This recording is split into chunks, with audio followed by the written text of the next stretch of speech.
something to come and see. Yeah. Salam alaikum, friends. I'm at the train station at Tashkent. I'm catching the train today to Kazakhstan. So this will be, yeah, I haven't done too many international trains. I've done them all over Europe, but that doesn't really count.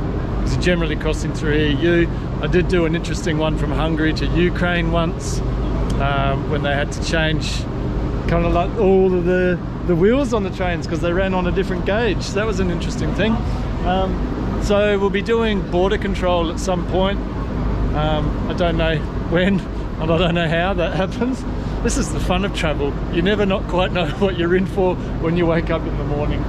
So we'll see you either at the border control, I don't know how it's going to go, or in a new country, Kazakhstan. So, choo, choo, choo, choo.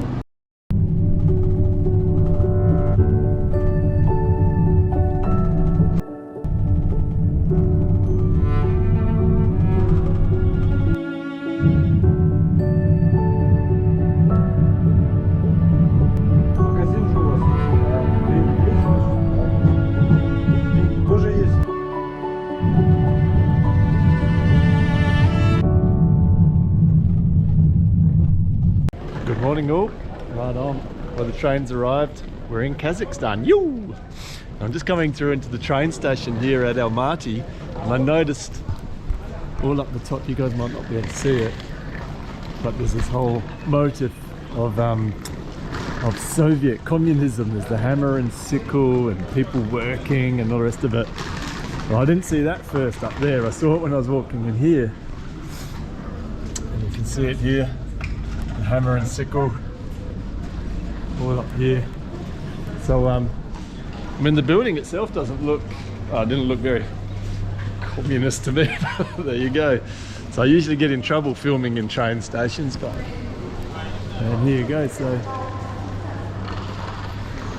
there you can see it on every single top of these, every pillar all has the hammer and sickle of communism on. So oh, that's pretty cool. Let's go and have a look. I can see some mosaics over here.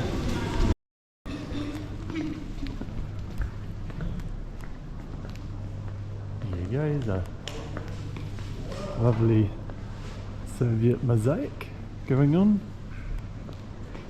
So that's all pretty cool. Enough of that. It's just after 6:30 in the morning. Had a reasonable night's sleep, apart from the old man that seemed as though he had the bubonic plague. So I'm now going to try to get the metro.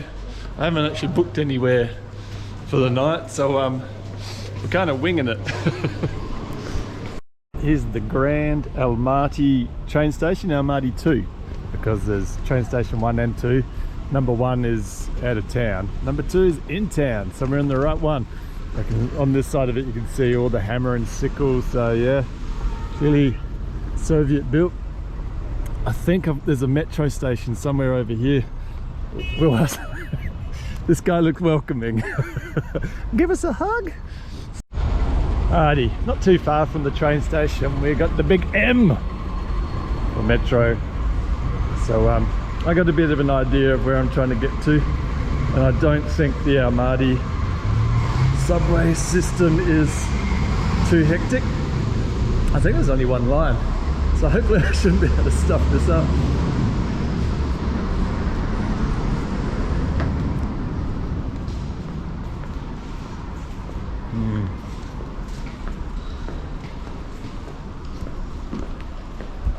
See, there I was doubting myself. I like that they've just like spelt it out for idiots like me. To the trains. So how do I get to the tickets? Well, here we are. I'm in. There was no dramas. Generally you're not allowed to film when you're buying tickets and stuff like that. But I need to get to... Oh, so here I am at... I think I gotta get 1, 2, 3 to Abai. So I reckon this is me on this side, maybe.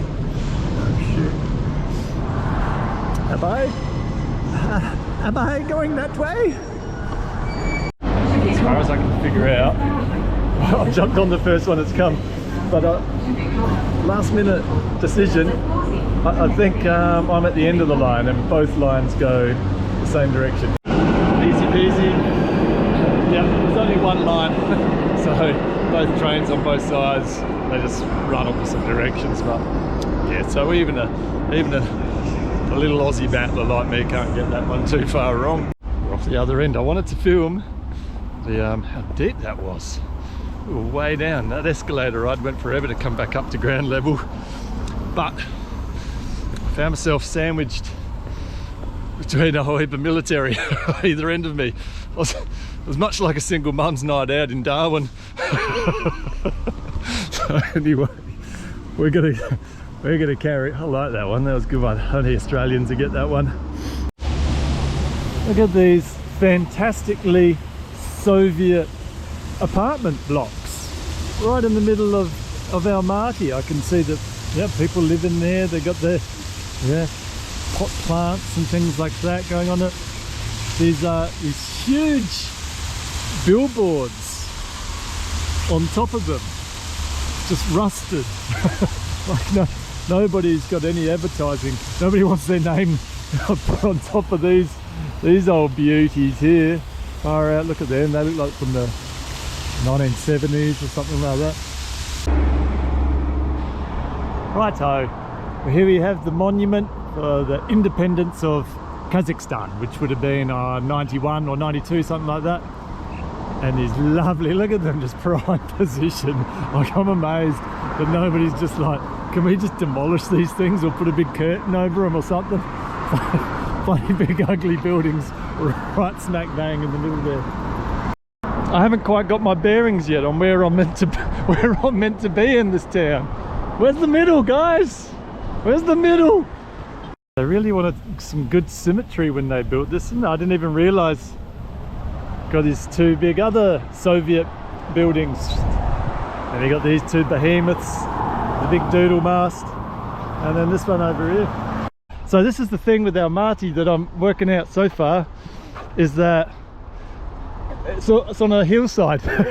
So everything leads up to the mountains up there, and the whole city all goes down that way. So if I keep going up here, I'll get a better idea. I keep getting a better and better view and working out what's going on.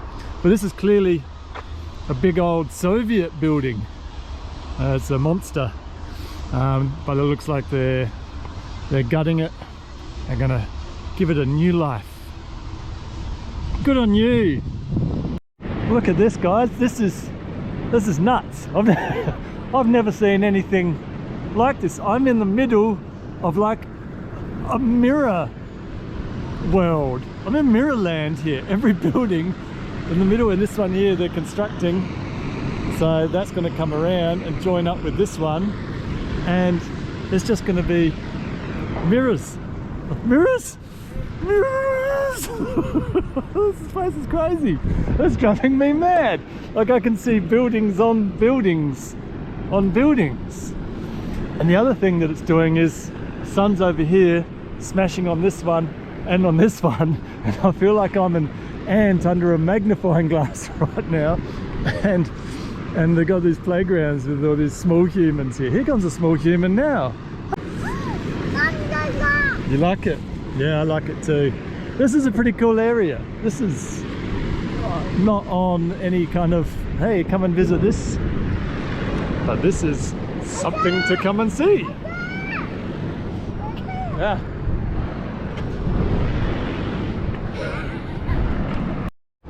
Okay, in case you guys were wondering what happens when you walk through the looking glass, you end up at an Irish pub. I did not plan this, I swear. It's just happened. But fortune favours the brave at Harrods. Alright, let's have a pint.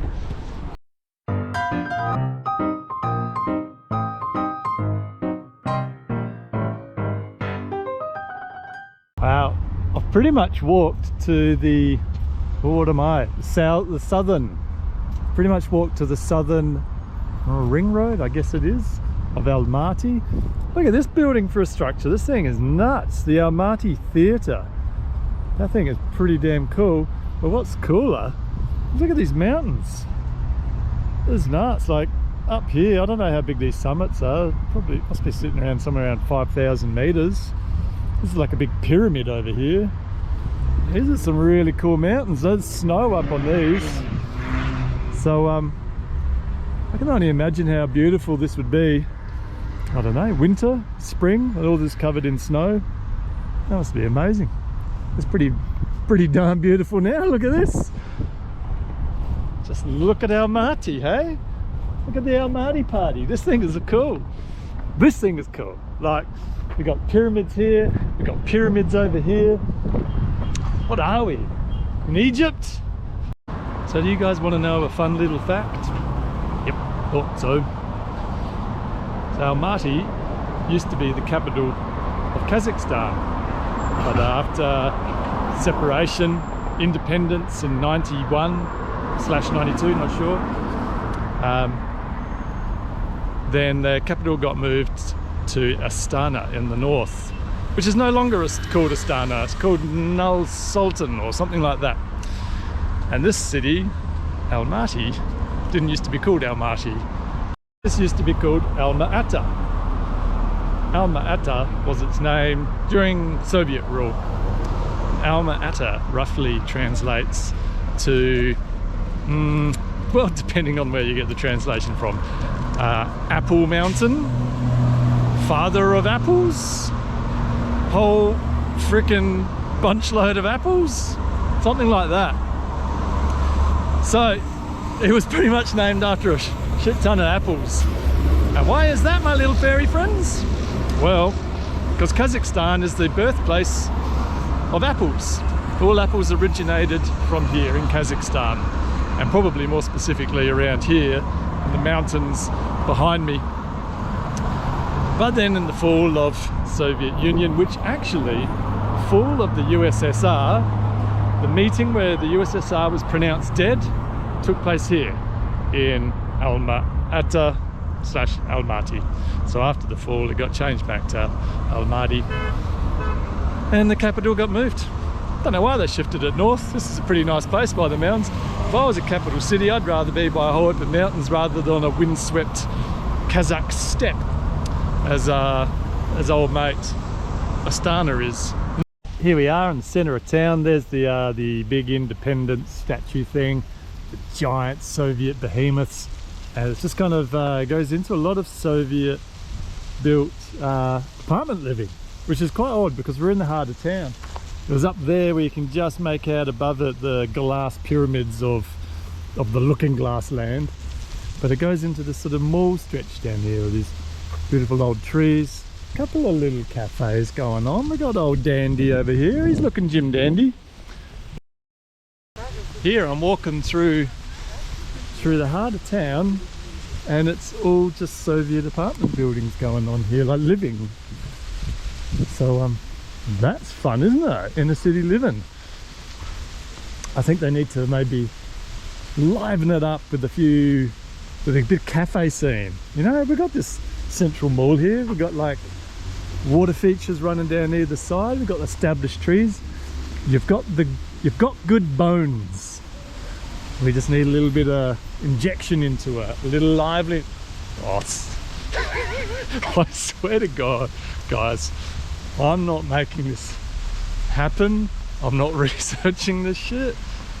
It's just, if it's God's will, inshallah. Found another bloody Irish pub. so well, it'd be rude not to. I didn't know that my Monday walk around town was just gonna be a pub crawl, an Irish pub crawl around Kazakhstan. But I like you. It was bound to happen eventually, wasn't it? Right on, guys. Second Irish pub for the walk. But while I was in here, I was wondering if you guys wanted a little edumacation time. So interestingly enough, I'm here in the Dublin pub, and they're selling a lot of Czech beers. Budweiser, Budvar. Got a couple of them here. Which, I don't know whether you guys know about the history of Budweiser beer.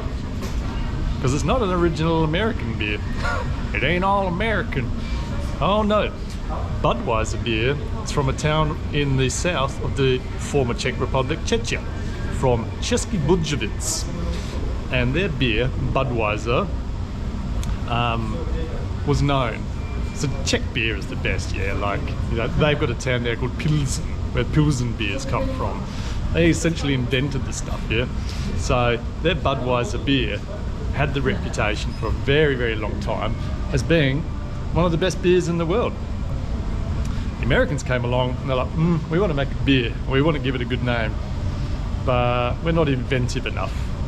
Well, hang on a second, this fantastic beer from Český Budějovice, it's called Budweiser, that doesn't seem to have a copyright on its name, even though it's named after the town that it's made. They then got the name of the beer because it already had the reputation going, and then they copyright the name. They sued Budweiser from Budvar from Český Budějovice, said you can't use the name of your town on your beer anymore.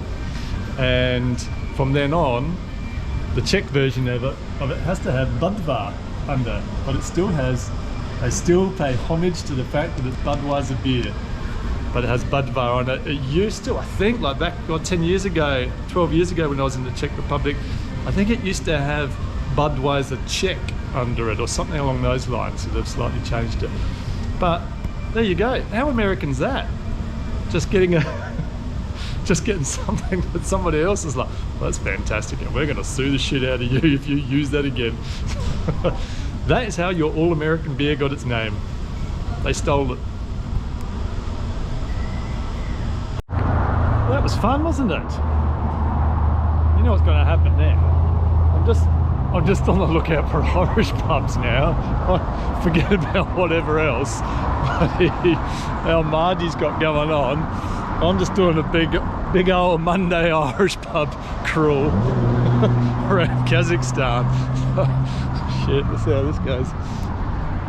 There's every possibility that I keep coming across the same canal, or there's just a whole heap of canals running through Almaty. I'm not sure. So like, yes, so this is obviously I guess snow melt from the mountains. Well, this is pretty cool, isn't it? You don't get this too often in a, I was about to say an erstwhile capital city. Could be the same one. I'm just going around in circles. You know what a good old Budweiser beer's gonna do to you. Well, and here we go. Enough of the canals. Now we're all about. See, I had this pinpointed as a mall. This is not a mall. But it's lovely, isn't this lovely? I can't get over how much in Almaty is all residential living.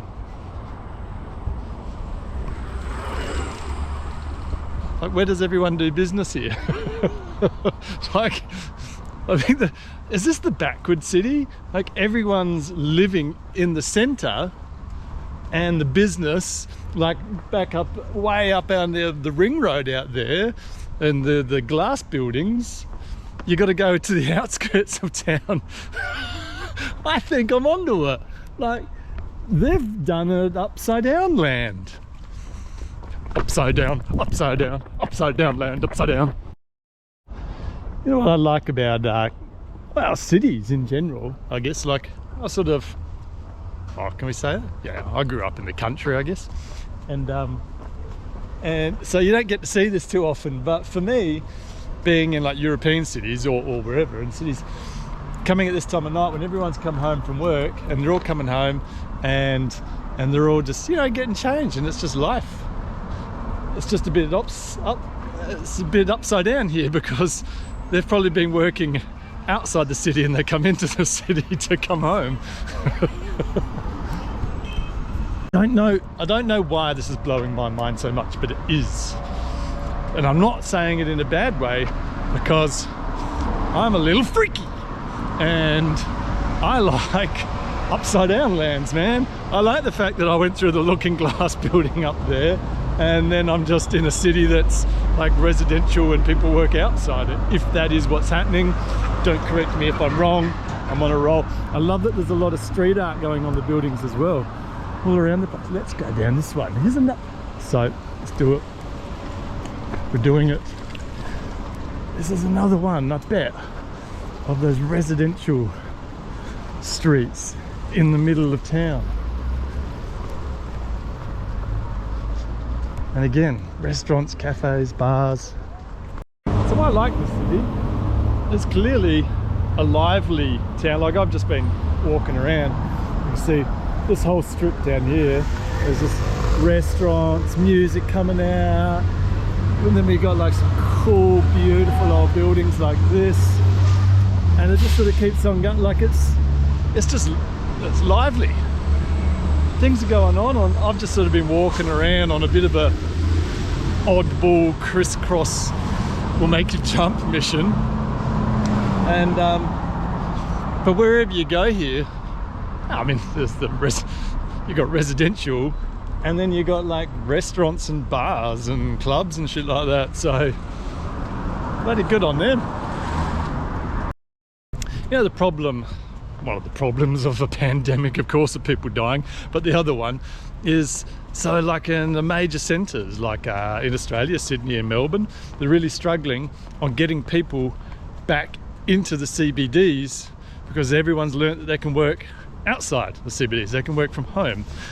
So all the businesses that thrive on that business being there, yeah, coffee shops, bars, they're all struggling and they can't get, well, you know, can't stay afloat. So they're having to try to come up with initiatives in Australia, and it's probably in other places in the world, to get people back into the CBD. Here, not the case, because they all live here, and all the birds live here as well. Look at that. Like, when everybody was like, hey, you can work from home, they're like, phew, well, I'm just going to kick back in the middle of the city now.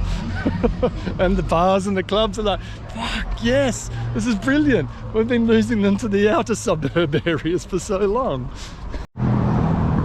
The more I walk this city, the more I'm convinced, I mean, look at all this, it's all residential down there, that it's like a giant suburb. But it's quite nice because there's families out, like, you know, pushing the pram, walking their children, taking them to the park and stuff like that. It's not kind of like I don't know, Monday 7 p.m. in your average, I don't know, let's say Adelaide or Melbourne or something like that, Perth. Whereas CBD would kind of be dead, everyone's gone home. Here, everyone's come home and actually the centre becomes more alive. Well, there's cafes and things everywhere, like the whole way along.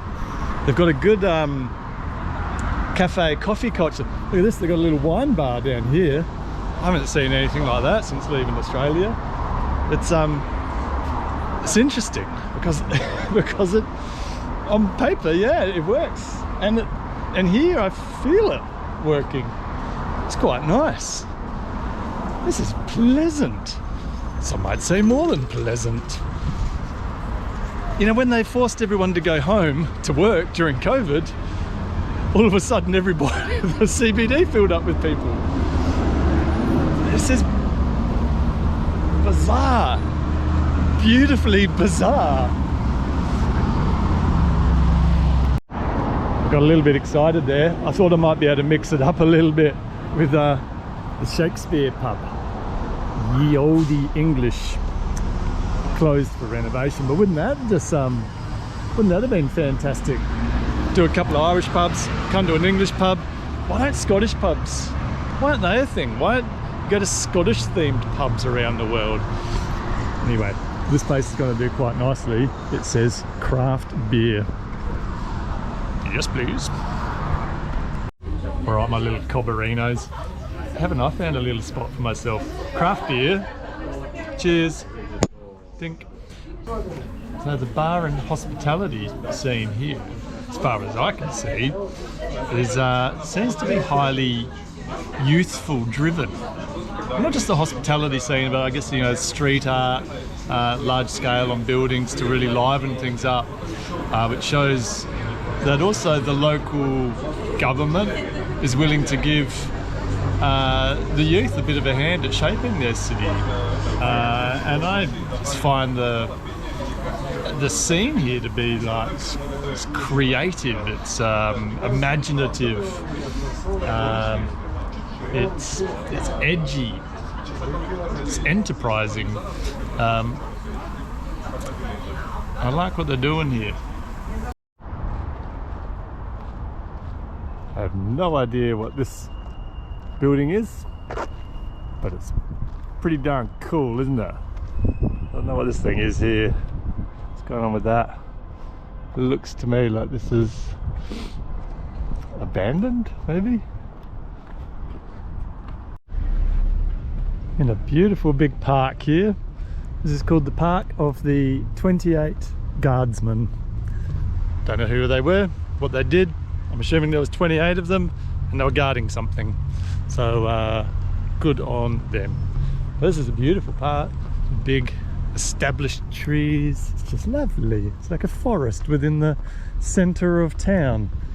So we'll just have a little stroll through here.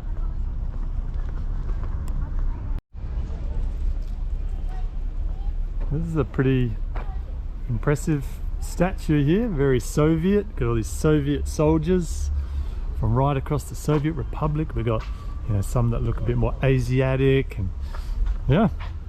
Are there 28 of them? 2, 4, 6, 8, 10? No, there's not. So this isn't your park, guys, but you're doing all right.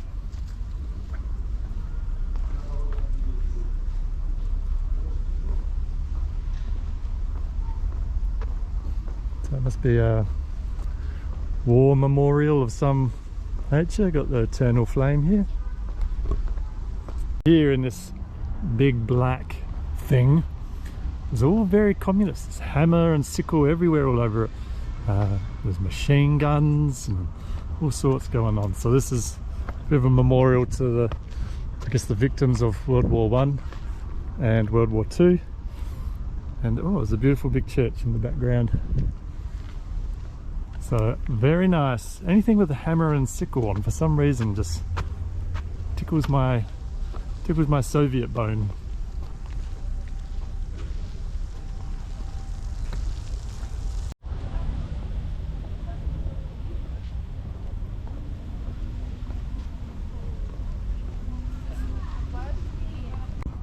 This doesn't really seem like it fits in Kazakhstan, but it's beautiful. Look at it. Looks like I should be in Europe somewhere. It's just fantastic, whatever you are.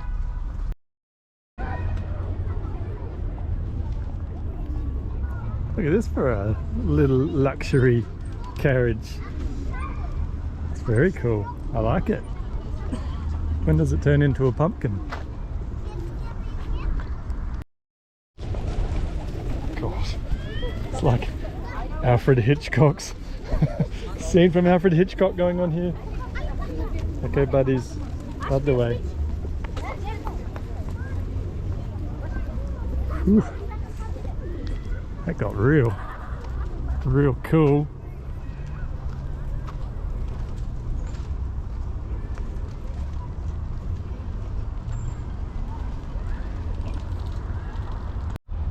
So this is the Ascension Cathedral, and I find it hard to fathom because it's apparently completely built out of wood. Even the nails that were used to construct it were made of wood. But to me it looks like it's made of stone and concrete and sterner things. Wrong.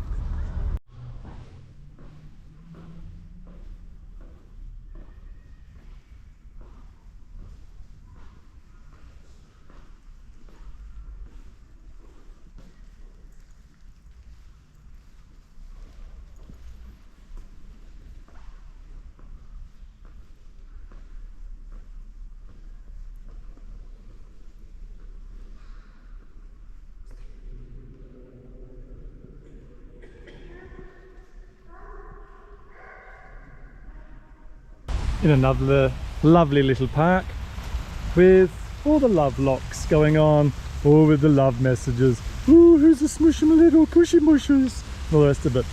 But I like whoever got this one here.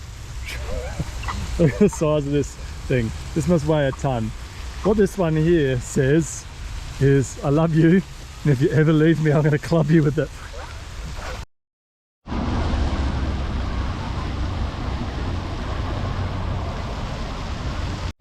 Well, I'm kind of done with walking downhill.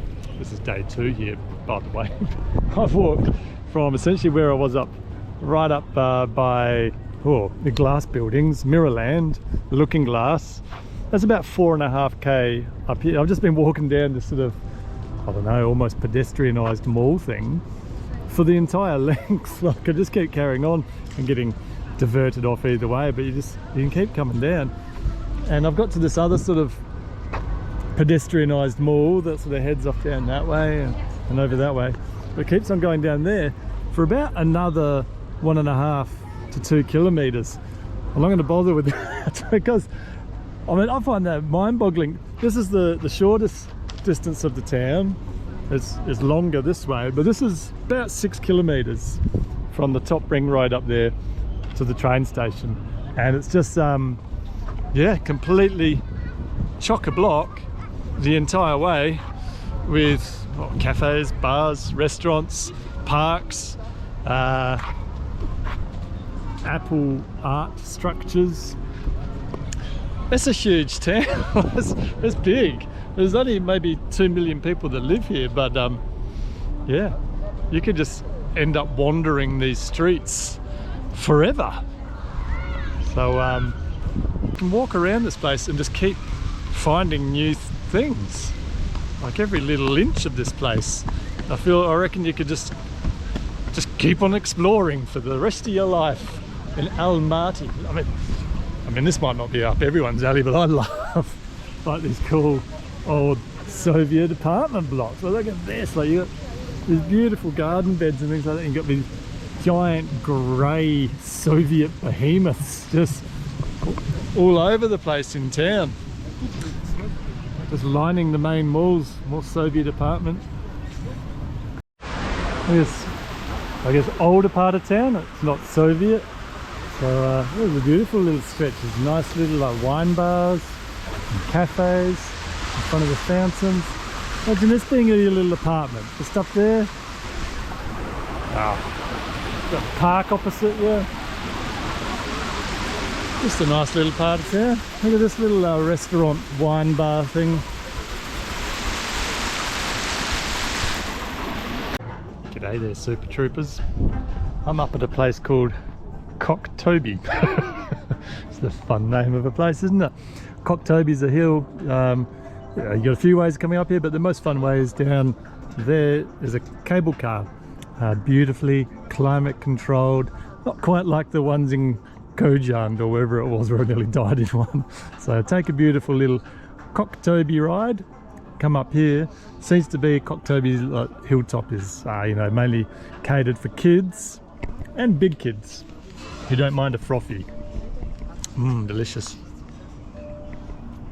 So yeah, a lot of playground sort of stuff, fair park type things. This will give you one of the best views you can of Almaty city, obviously down here. So this is the top, well, the ring road up here, and it goes all the way downhill. It doesn't look like much from here, but when you're down there it feels like you're walking downhill. So it's quite a sprawling city.